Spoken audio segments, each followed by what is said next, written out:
Porn तुम्हारे लिए कितनी बुरी होती है यह तुम्हें खुद पता होगा। और अगर तुम ये वीडियो देख रहे हो तो तुम्हें यार पहले ही से पता होगा। मुझे बताने की ज़रूरत नहीं है तुम्हें कि तुम्हारे लिए कौन कितनी ज़्यादा बुरी होती है। पर मुझे एक चीज़ बताने की ज़रूरत है कि पॉर्न तुम्हारे दिमाग पर क्या असर डालती है, क्योंकि ये बहुत ज़्यादा ज़रूरी है। तुम्हारा दिमाग तुम्हारी पूरी बॉडी का सबसे ज़्यादा मेन पार्ट है। जैसे एक कंप्यूटर में उसका सीपीयू उसका मेन पार्ट होता है, मतलब अगर सीपीयू ख़त्म तो पूरा कंप्यूटर नहीं चल सकता। वैसे ही तुम्हारा अगर ब्रेन डिस्ट्रॉय हो गया, ब्रेन ख़राब हो गया, तो तुम्हारी पूरी बॉडी ख़राब हो जाएगी। एंड पॉर्न तुम्हारे ब्रेन को ख़राब कर रही है। तो ये तुम्हें समझना बहुत ज़्यादा ज़रूरी है। ये बहुत ज़्यादा सीरियस मैटर होता चला जा रहा है जैसे जैसे ये जनरेशन आगे बढ़ती चली जा रही है। तो पहला मेजर जो कॉज़ है पॉर्न देखने का तुम्हारे दिमाग पर, वो है अनरियलिस्टिक एक्सपेक्टेशन। देखो, इसका मतलब ये होता है कि जब तुम पॉर्न देखते हो तो जो भी चीज़ें उसमें तुम देख रहे हो वो फेक है ना? तुम्हें पता होगा कहीं न कहीं। पर जब तुम वो देखते हो तो तुम्हारे दिमाग को कहीं न कहीं, तुम्हारे सबकॉन्शियस माइंड को लगता है कि वो रियल है। एंड जब तुम बार-बार उसको देखते चले जाते हो तो तुम्हारे दिमाग की वायरिंग वैसी होती चली जाती है। तुम्हें उससे जो फैंटेसीज़ डेवलप होती हैं वो अनरियलिस्टिक होती है।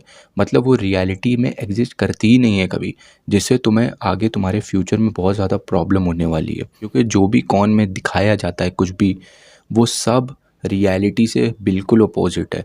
लेकिन तुम्हारी फैंटेसीज़ वही डेवलप होती चली जा रही हैं, तुम्हारे दिमाग को वही सच लगने लगता है। तुम्हें कहीं न कहीं लगता होगा कि यार ये झूठ है, लेकिन कहीं न कहीं अगर तुम उस चीज़ को रिपीट करते जाते हो तो वो चीज़ तुम्हारे सबकॉन्शियस माइंड में स्टोर हो जाती है। जैसे कि तुमने कोई नया घर लिया हुआ है, अभी तुम्हें उसका रास्ता नहीं पता, 1 बार जाओगे, 2 बार जाओगे, 3 बार जाओगे, फिर ऐसे बार-बार जब रिपीट करते जाओगे तो वो तुम्हारे सबकॉन्शियस माइंड में ऑटोमैटिकली फ़ीड हो जाएगा।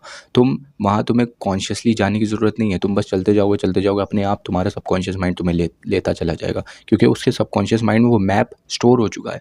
सेम जब तुम पॉर्न देखते हो तो जो अनरियलिस्टिक चीज़ें होती हैं उसमें, जो फेक चीज़ें होती हैं, वो तुम्हारे दिमाग में बार-बार तुम रिपीट करवा रहे हो, लूप में घूम रहे हो, तुम पॉर्न को देख रहे हो बार-बार, एक ही वीडियो को बार-बार, अलग-अलग वीडियो को देख रहे हो जिसमें सेम चीज़, सेम फैंटेसीज़ दिखाई जा रही हैं तुम्हें।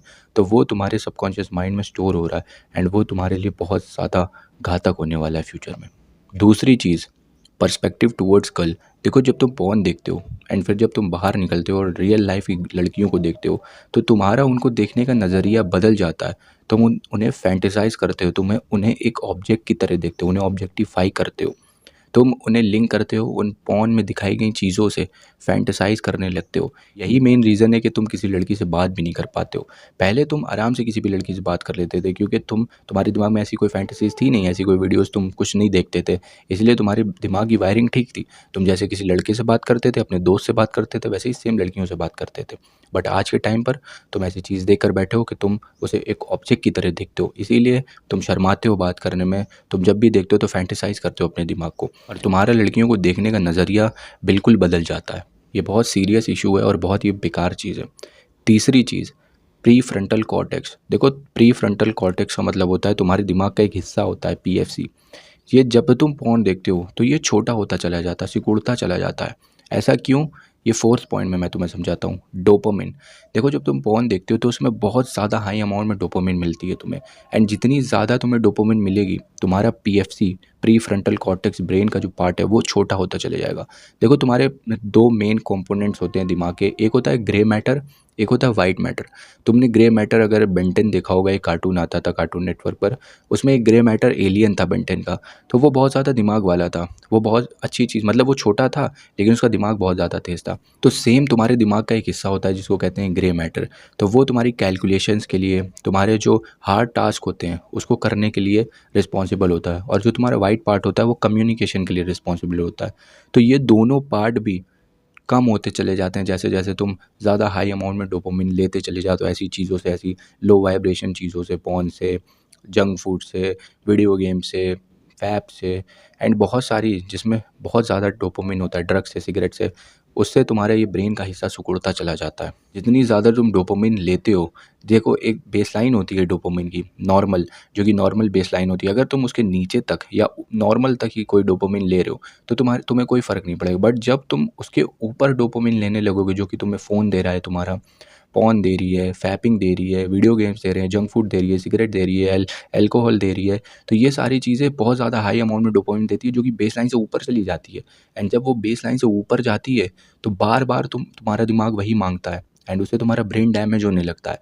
एंड फिर जब तुम बाद में अब रियल लाइफ में आते हो तो वहाँ पर इतनी डोपामिन तुम्हें नहीं मिलती है, तो तुम सैड हो जाते हो, डिप्रेस्ड हो जाते हो। यही कारण है आजकल अकेले रहने का, डिप्रेशन में जाने का, स्ट्रेस, एंग्जाइटी इसीलिए डेवलप होती है क्योंकि तुम हाई डोपामिन ले रहे हो। पहले तो सुबह उठते ही तुम फ़ोन चला रहे हो, सुबह उठते ही तुम कौन देख रहे हो, जिसकी सुबह उठते ही बहुत लोग सिगरेट पीते हैं, शराब पीने लगते हैं, तो उसकी वजह से तुम्हें शुरुआती में इतना डोपामिन मिल रहा है एंड बाकी जो तुम्हारा काम रहेगा तुम्हारा उसमें मन ही नहीं लगेगा, तुम्हें उतनी डोपामिन मिलेगी नहीं क्योंकि रियल लाइफ में इतनी डोपामिन नहीं मिलती। अगर मैं अभी बैठा हुआ हूँ कहीं पर तो मुझे उतनी डोपामिन नहीं मिल रही है, बट अगर वहीं पर मेरे हाथ में फ़ोन है, मेरे हाथ में सिगरेट है, मेरे हाथ में कुछ है जिसमें ज़्यादा डोपामिन मिलती होगी, तो मुझे मज़ा आएगा क्योंकि उसमें ज़्यादा डोपामिन मिल रही होगी। एंड जब वो चीज़ ख़त्म हो, जब मेरे पास से फ़ोन चला जाएगा तो फिर से back to normal, back to real life आ गया जहाँ पर डोपामिन नहीं है, तो मैं सैड हो जाऊँगा, डिप्रेस्ड हो जाऊँगा, स्ट्रेस डेवलप होने लगेगा, मेरा दिमाग कहेगा डोपामिन लेकर आओ।